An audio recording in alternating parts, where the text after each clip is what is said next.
நேயர்களுக்கு வணக்கம். நம்ம மல்லி சீரியல்ல இன்னைக்கு என்ன சுவாரஸ்யமா பார்க்க போறோம்னா, நம்ம மல்லிக்கு இப்படி ஒரு பேரதிர்ச்சி நிகழும்னு கொஞ்சம் கூட எதிர்பார்க்கலைங்க. இந்த சுடர் அதிகமா யாரு கூட ஃபோன் பேசியிருக்கா அப்படின்ற உண்மைய கண்டுபிடிக்கணுன்றதுக்காக நம்ம வெண்பாவ செக் பண்ண வச்சாங்க. ஆனா இந்த சுடர்கிட்ட 2 ஃபோன் இருக்கு. அதுவும் முக்கியமா 2வது ஃபோன்ல ரகு என்ற ஆளுகிட்ட தான் அதிகமா பேசியிருக்கா அப்படின்ற உண்மைய தெரிய வந்ததும் பேரதிர்ச்சியில நம்ம மல்லி மட்டும் இல்லைங்க, நம்ம வெண்பாவும் தான். ஏன்னா நம்ம மல்லி வந்துட்டு இவ்வளோ நாளா நினச்சிட்டு இருந்தது எல்லாமே உண்மைதான். பணம் காணாமல் போனதுக்கும் இவ வந்துட்டு சுடர்தான்னு ஆணித்தனமாக சொல்கிறதுக்கும் இந்த ஒரு எவிடன்ஸே போதும். இவகிட்ட 2 ஃபோன் வச்சுட்டு இருக்கு அப்படின்ற மாதிரி. ஆனால் இருந்தாலும் இந்த ஒரு எவிடன்ஸை வந்துட்டு இந்த விஜய் முன்னாடியும் இந்த கதிரேசன் முன்னாடியும் நம்ம மல்லி காமிச்சாங்களான்னு கண்டிப்பாக அதிலேருந்து ஈஸியாக வெளியே வந்துடுவா.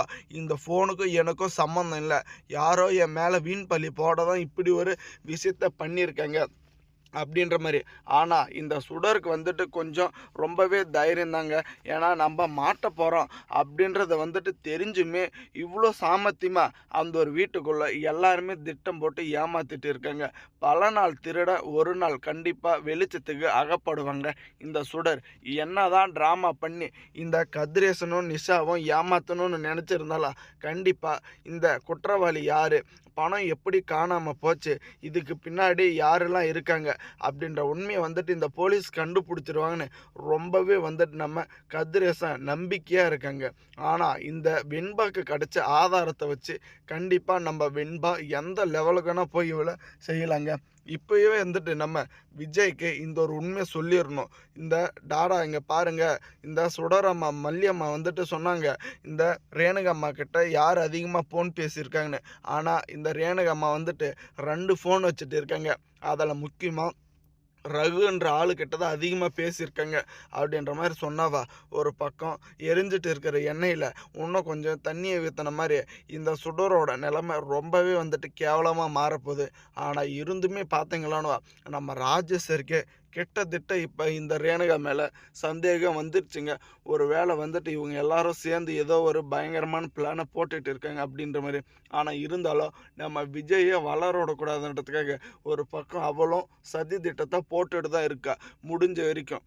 ஆனால் இதில் என்ன சுவாரஸ்யமாக நடக்க போகுதுன்னா, நம்ம மல்லி இவ்வளோ நாளாக வந்துட்டு தேடிட்டு இந்த விஷயம் இந்த ஒரு ஃபோனுக்குள்ளே இருக்கிறதும் 2வது பார்த்தீங்கன்னா இவங்க 2 பேருமே கையுங்கலமை எப்படியாச்சும் பிடிச்சி நிப்பாட்டணும் அப்படின்றதுக்கும் உதாரணமாக நம்ம வெண்பா மூலிமா தான் இந்த ஒரு காரியமே நடக்க போகுது. நம்ம வெண்பாவை பொறுத்த வரைக்கும் அந்த ஒரு வீட்டுக்குள்ளே கண்டிப்பாக வந்துட்டு இந்த சுடர் என்ன தான் வந்துட்டு சுயரூபமான வீழ்ச்சிகளை வந்துட்டு பண்ணிட்டு இருந்தாலும் அதை நம்ம மல்லிக்கிட்ட சொல்கிறதுக்காக தான் நம்ம வெண்பா அந்த ஒரு வீட்டுக்குள்ளே இருக்காங்க. இருந்துமே இவ பண்ணிட்டு இருக்கிற ஃப்ராடு வேலையும் இவ 2 ஃபோன் வச்சுட்டு இருக்கிற ஃப்ராடு வேலையும் யாருக்கும் தெரியாதுன்னு இந்த சுடர் வெண்பா நினச்சிட்டு இருக்கலாம். நம்ம வெண்பா கண்டுபிடிச்சாச்சு, அந்த ஒரு உண்மையும் நம்ம மல்லிக்கிட்ட சொல்லியாச்சுங்க. இப்போ அந்த ஒரு ஃபோனுக்குள்ளே இன்னும் என்னென்னலாம் சீக்ரெட் இருக்குது அப்படின்றதையும், அதே சமயம் அவள் கண்ணு முழிக்கிறதுக்கு முன்னாடி இதை போய் நிஷா கிட்ட இல்லை நம்ம கதிரேசன்கிட்ட கொடுத்துட்டா நல்லா இருக்கும்னு நினைக்கிறவங்க மறக்காமல் உங்கள் கருத்துக்களை கமெண்ட் செக்ஷனில் கமெண்ட் பண்ணுங்கள். ஒரு பக்கம் நம்ம மல்லி வந்துட்டு இப்போ விஜய் கிட்ட என்ன எதிர்பார்த்துட்டு இருக்காங்கன்னா, வெண்பாவை நம்ம பிரிஞ்சு இருக்க முடியல, வெண்பா அந்த ஒரு வீட்டுக்குள்ளே எப்படி தான் இருக்கா ஒன்றுமே புரியல, எல்லாம் நல்லா பார்த்துக்குவாங்களா பார்த்துக்க மாட்டாங்களான்ற மாதிரி. இந்த ரேணுகை கண்டிப்பாக வெண்பாவை பார்த்துக்குவா, கதிரேசன் நிஷாலாம் இருக்காங்கன்ற மாதிரி நம்ம விஜயும் சொல்லிடுறாங்க. நம்ம மல்லி மனசுக்குள்ளே என்ன நினைக்கிறேன்னா, ரேணுகை வந்துட்டு கண்டிப்பாக பார்த்துக்க மாட்டா, கதிரேசன் நிஷாவின் முன்ன கூட பார்த்துக்குவாங்க, ரேணுகாவுக்கு இவ தான் யாருன்னே